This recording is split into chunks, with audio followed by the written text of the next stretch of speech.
Children choke. It's a fact. The good news is, mostly they can deal with that themselves. The gag reflex is very strong in a child or an adult, and especially little children, infants, that gag reflex is occurring because they're getting used to eating solid foods. If they are choking, however, we do need to act decisively. There's two types of choking. There's a partial obstruction and a complete obstruction, and that's very, very serious. With a partial obstruction, the child's still breathing. They're distressed, they have some difficulty in breathing, but they can cough, they can make sound. It's really important that we encourage them to cough that object up, and leaning them forward's a great way to assist in that. Keep reassuring them. Importantly, we never hit a child on the back when they've got a partial obstruction.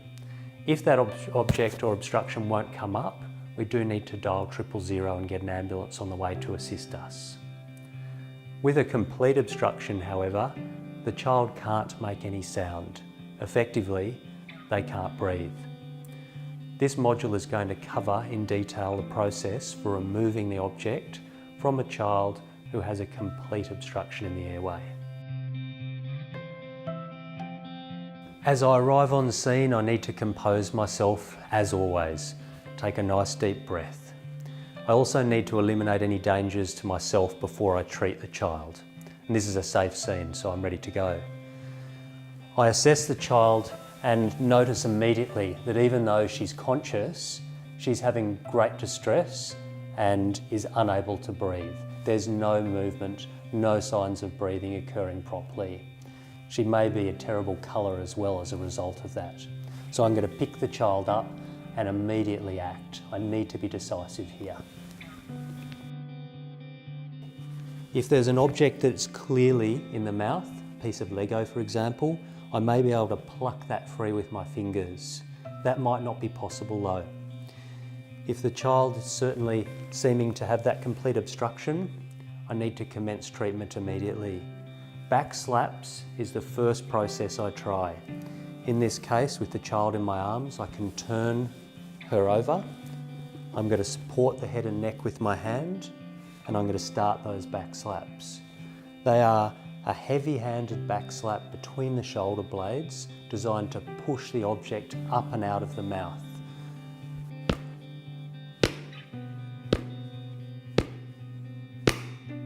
I've given 5 back slaps there. Obviously, if the obstruction is spat out during that process, I can stop. I don't need to continue those back slaps. I can check the mouth to make sure of that by turning the child and having a look. I can also perform that manoeuvre seated. By placing the child across my leg and continuing to support the child's head and neck, I can position her so that the back slaps are able to be performed from this angle. Again, 5 firm back slaps, making sure that if the object is spat free, I stop at that point. I can turn the child again to assess the mouth and, if needed, pluck something free. If back slaps don't work, it's time to start chest thrusts. In this case, with a child this size, I can place her across my legs or on the ground, and I can commence chest thrusts. Chest thrusts are short, sharp thrusts in the middle of the chest, and the easiest way to landmark that is put your fingers between the nipples. Chest thrusts can be done with that short, sharp action. I'm going to try 5 of those, and I'm watching the mouth and checking the mouth to make sure that that object hasn't popped up and can be cleared out with my fingers. If chest thrusts do not work, I need to roll her over and recommence back slaps. And I can do 5 back slaps followed by 5 chest thrusts alternating as long as the child remains conscious. If the child becomes unconscious and is not breathing, I must commence CPR. CPR is covered in detail in that specific module.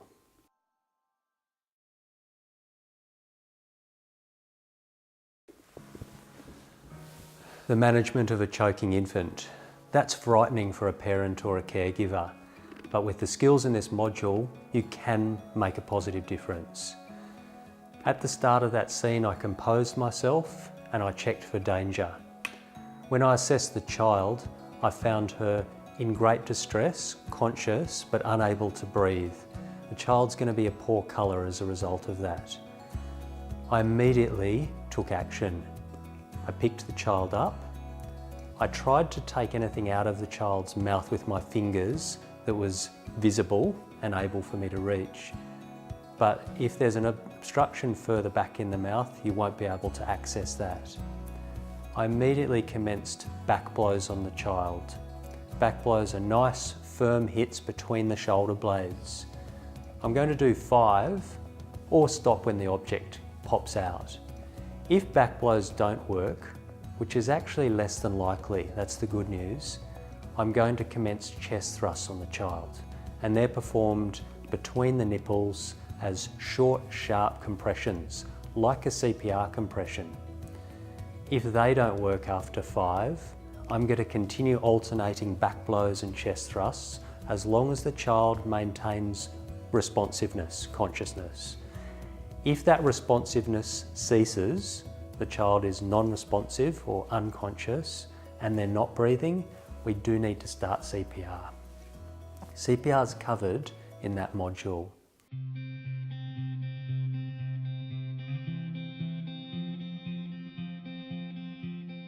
With a complete obstruction for a child around 5 years of age, I'm going to put him straight across both legs and start those back slaps that we demonstrated with the infant. Okay, it's really easy just to support his head and neck and give him those 5 firm back slaps between the shoulder blades.